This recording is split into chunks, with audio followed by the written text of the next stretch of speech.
बिस्मिल्लाहिर्रहमानिर्रहीम अस्सलाम वालेकुम। मैं असदुल्ला खान हूँ।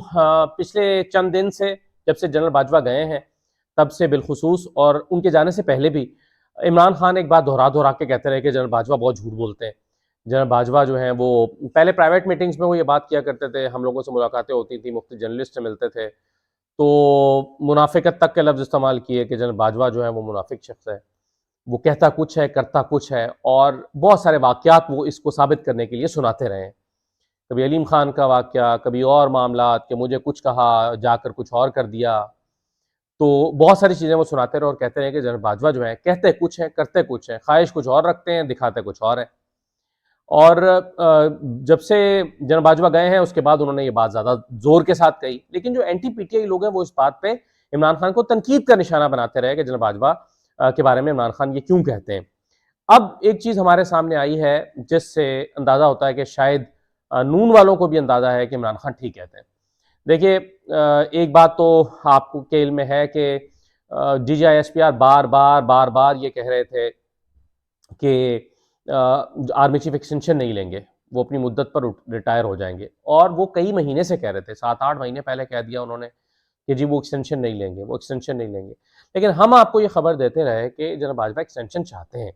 जनरल बाजवा आखिर में भी एक्सटेंशन के लिए ज़ोर दे रहे हैं, ज़ोर लगा रहे हैं और दबाव डाल रहे हैं। ये खबर भी हमने आपको दी कि शहबाज शरीफ नवाज शरीफ को मनाने की कोशिश कर रहे हैं कि इनको और एक्सटेंशन दी जाए। और हम आपको ये खबर भी देते रहे कि नवाज शरीफ ने जो है वो नवाज शरीफ नहीं मान रहे हैं और मरियम भी नहीं मान रही हैं। ये खबर आपको याद होगा, अगर आपने नवंबर के मिड के जो हमारे वीलॉग्स हैं वो सुने हैं, तो उसमें मैंने ये बात कई मरतबा दोहरा कर कही, सिद्दीक जान के साथ गुफ्तगू में भी कही कि नवाज शरीफ नहीं मान रहे हैं, शहबाज शरीफ जोर दे रहे हैं और जनरल बाजवा एक्सटेंशन चाहते हैं। बावजूद इसकी कि आखिर तक हमें वहाँ से यही कहा जाता रहा कि वो एक्सटेंशन नहीं लेंगे। लेकिन अब मैं आपको ज़रा इरफान सिद्दीकी साहब की स्टेटमेंट सुनवाता हूँ, उससे आपको अंदाज़ा हो जाएगा कि जनरल बाजवा क्या कर रहे थे। एक तरफ वो ऐलान करवा रहे थे कि मैं एक्सटेंशन नहीं चाहता, और दूसरी तरफ वो एक्सटेंशन के लिए पूरा दबाव डाल रहे थे। ज़रा सुनिए इरफान सिद्दीकी साहब ने नादिया नकी के साथ डॉन के प्रोग्राम में गुफ्तगू करते हुए क्या कहा है। बाजवा साहब की मजीद 8 माह की जो एक्सटेंशन है, उसकी जो जोरदार हवाएं हैं वो एवन फील्ड से टकरा रही थी। जब मैं अक्टूबर में गया लंदन, और मेरी मियाँ साहब से मरियम वहां पहले से पहुंची हुई थी, तो दोनों मौजूद थे और उनकी मौजूदगी में बहुत सी मुलाकातें हुई। तो मेरा ख्याल था कि जो सरगर्म मौजू होगा वो होगा नए चीफ की तकर्री। लेकिन मुझे हैरत हुई कि नए चीफ की तकर्री के हवाले से इतनी बात नहीं हो रही थी, जितनी बात ये हो रही थी कि बाजवा साहब अभी बावजूद जो वो खुद जानते होंगे तसलसल चाहते हैं अपने इक़्तिदार का, या अपनी जो आर्मी चीफ के तौर पे उनकी पोजीशन थी उसका। और वो 4, 6 या 8 महीने, जितने मुझे मुद्दत का तयन तो नहीं था, लेकिन ये वाज़ेह था कि उनका नामा और पैगाम यहाँ से हुआ है। मियाँ साहब ने फिर हरफ आखिर के तौर पे कह दिया जी कि नो वे, ऐसा बिल्कुल भी नहीं हो सकता। हम्म तो मियाँ साहब पर दबाव था कि आर्मी चीफ एक्सटेंशन चाहते हैं, आर्मी चीफ चाहते हैं, शहबाज शरीफ नहीं चाहते कि उनको एक्सटेंशन दिया जाए, आर्मी चीफ चाहते हैं कि उनको एक्सटेंशन दी जाए।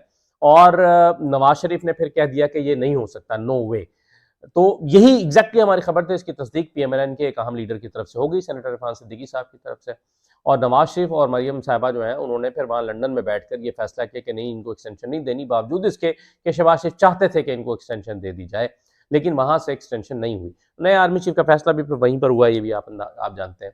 तो ये बात तो अब हमारे सामने आई कि जनरल बाजवा हमें ये बता रहे थे DGISPR के जरिए से कि वो एक्सटेंशन नहीं लेना चाहते, लेकिन वो एक्सटेंशन लेना चाहते थे।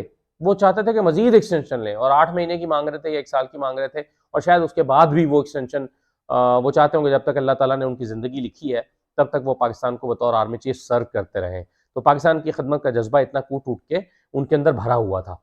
तो ये तो बात हमारे सामने आ गई। तो इमरान खान जो कहते हैं कि जी वो कहते कुछ थे और करते कुछ थे, तो ये बात मुझे आज तक समझ नहीं आई कि पाकिस्तान में क्या एक जब आर्मी चीफ आ जाता है तो क्या उसके बाद काबिलियत ख़त्म हो जाती है और उसके बाद कोई और काबिल अफसर नहीं होता। तो 3 साल की मुद्दत के बाद आर्मी चीफ घर चला जाना चाहिए। तो ये रवायत ख़त्म होनी चाहिए। इमरान खान ने जब एक्सटेंशन दी थी तो भी गलत किया था, मार्च में जब एक्सटेंशन ऑफर की थी अगर, तो भी गलत किया था, और आइंदा अगर वो वज़ीर आज़म बनते हैं और फिर किसी को एक्सटेंशन देते हैं तो भी गलत होगा। तो एक्सटेंशन का कल्चर और रिवायत ख़त्म हो जानी चाहिए। ये कोई ऐसे हालात नहीं होते, कोई जंग नहीं चल रही होती कि आप उसको कंटिन्यू करें। ये सिर्फ जंग के दिनों में हो सकता है। यहाँ तो 65 की जंग में एंड जंग के दरमियान भी कमान बदली गई थी। तो बहरहाल कहने का मतलब यह है कि ये तो हमारे सामने आ गया। दूसरा जो मौजू है, बड़ी बात हो रही है कि परवेज़ लाई मानेंगे कि नहीं मानेंगे, और इमरान खान असम्बलियाँ तोड़ेंगे कि नहीं तोड़ेंगे। इमरान खान असम्बलियाँ तोड़ देते हैं तो उसके बाद परवेज़ लाई का जो है वो इनकार कर देंगे या नहीं करेंगे। तो देखें, इसमें दो चीज़ें हैं। मैं ये समझता हूँ कि अगर इमरान खान असम्बलियाँ तोड़ने का ऐलान करते हैं और परवेज़ लाई असम्बलियाँ नहीं तोड़ते, तो इसमें तहरीक इंसाफ को ही फ़ायदा है। वो कैसे? वो ऐसे कि फिर तहरीक इंसाफ एक और स्ट्रैटेजी बनाएगी। यानी अगर असम्बलियाँ तोड़ने का इमरान खान कहते हैं और परवेज़ इलाही असम्बलियाँ नहीं तोड़ते, तो तहरीक इंसाफ असम्बलियों से इस्तीफ़ा दे देगी। पंजाब असम्बली से बाहर आ जाएगी इस्तीफ़े देके। उसके बाद क्या होगा? असम्बली नहीं टूटेगी। असम्बली फिर चलती रहेगी जैसे नेशनल असम्बली चल रही है। इलेक्शन तो वक्त पर होंगे जाके। लेकिन परवेज़ इलाही साहब के साथ जो इत्तेहाद है हुकूमत का, वो ख़त्म हो जाएगा। और परवेज़ इलाही का जो इत्तेहाद ख़त्म होगा, तो एक तो परवेज़ इलाही अपनी उनकी जमात अगले इलेक्शन से फारिग हो जाएगी, और दूसरा ये होगा कि जो सीटें 10-12 सीटों पर सीट एडजस्टमेंट करनी पड़नी थी पाकिस्तान तहरीक इंसाफ को, वो नहीं करनी पड़ेगी। और वो जो सीटों पर एडजस्टमेंट नहीं करनी पड़ेगी, तो पाकिस्तान तहरीक इंसाफ पॉपुलैरिटी इस वक्त इतनी बेहतर है कि पाकिस्तान तहरीक इंसाफ जो है वो सीटें निकाल सकती है, और काफली के हाथ की वाली जो सीटें हैं वो तहरीक इंसाफ के हाथ में चली जाएंगी। ये मेरा एनालिसिस है। मैं समझता हूँ कि वो जो सीटें हैं वहाँ पर वो पिछली मरतबा भी सीट एडजस्टमेंट की वजह से काफली जीती थी, और अगर तहरीक इंसाफ सीट एडजस्टमेंट नहीं करती तो ज़्यादा बेहतर है। देखें, अगर परवेज़ इलाही और तहरीक इंसाफ के दरमियान ये सब कुछ चलता रहता, रोमांस जो चल रहा है, तो बहरहाल अगले इलेक्शन में फिर 12-15 सीटें काफली की होंगी, और वो किसी भी स्टेज पर जाकर फिर ब्लैकमेल करेंगे इमरान खान को, जो जैसा कि उन्होंने पहले कई मरतबा किया। कभी वो तारिक बशीर चीमा साहब खड़े हो जाते थे, कभी जो है वो कामिल अली आगा बयान देने लगते थे, कभी मोहनस आंखें दिखाते थे, कभी कुछ होता था। ऐसे 4 साल चलते रहे। फिर एक दफ़ा वो नून की तरफ भी जा रहे थे, फिर वो कहते जी बाजवा साहब ने हमसे अच्छा काम करा लिया, हम तो नून की तरफ जा रहे थे। तो अगर असम्बलियाँ तोड़ने के इमरान खान के हुक्म के बावजूद असम्बलियाँ नहीं तोड़ते, तो तहरीक इंसाफ तो इससे निकल जाएगी। उससे तहरीक इंसाफ को अर्ली इलेक्शन तो नहीं मिलेगा, लेकिन काफली का जो सियासी मुस्तकबिल है अगले 5 साल का, वो मखदूश हो जाएगा, और उसके नतीजे में इमरान खान को सियासी फ़ायदा होगा, और वो सीटें जो काफली केस में जानी थी वो भी शायद इधर आए। तो मैं ये समझता हूँ कि इसका इम्कान वैसे कम है। उसकी वजह ये है कि काफ लीग अपना कबाड़ा नहीं करना चाहेगी। वो इमरान खान को इस हद तक तो कन्विंस कर ही लेगी कि खान साहब आप असम्बलियाँ फ़ौरन ना तोड़ें, और 2-3 महीने या 1-2 महीने ठहर जाएँ।